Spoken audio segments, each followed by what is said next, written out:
Worried about the DirectX Core Library DLL causing further system corruption? I'm Sophie Chen, a Windows support engineer.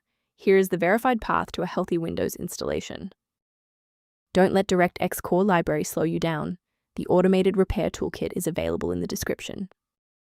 This is the DirectX Core Library, the foundational library for the modern DirectX Graphics Core.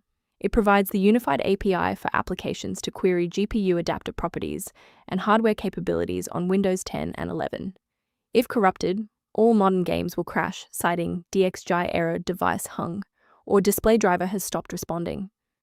Let's transition to the solution, starting with the official Microsoft redistributable. This is an OS-level file error that requires a system integrity scan. Open Command Prompt as an administrator and run sfc/scan now to allow Windows to verify its core files and automatically restore DirectX Core Library DLL. If the redistributable repair didn't resolve the pop-up, the next logical step is to analyze the local environment for process conflicts.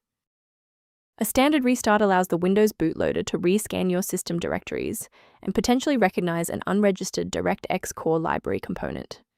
Before you go, bookmark this video or click the like button. This ensures the video stays in your library so you can finish the final steps as soon as you're back at your desktop. Since that didn't resolve it, let's pivot to step 3 to address the root cause directly. If you need to pause the video to get your workspace ready, take your time. If the reboot failed to restore the graphics library, we need to manually install the legacy components. Download the DirectX End-User Runtime, June 2010, from the official Microsoft site.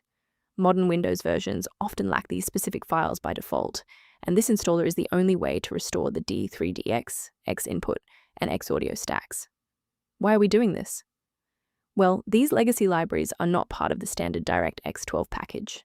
This installer places the exact missing binaries into your system folders to resolve the launch error. Let's look at a key safety rule that will keep your PC protected while we address this error.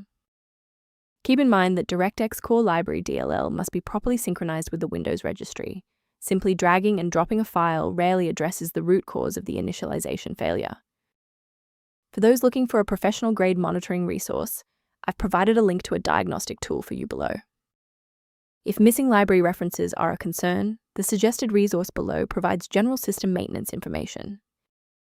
Thank you for trusting us with your system repair today. For more configuration tips and DirectX Core Library error resolutions, don't forget to like and subscribe.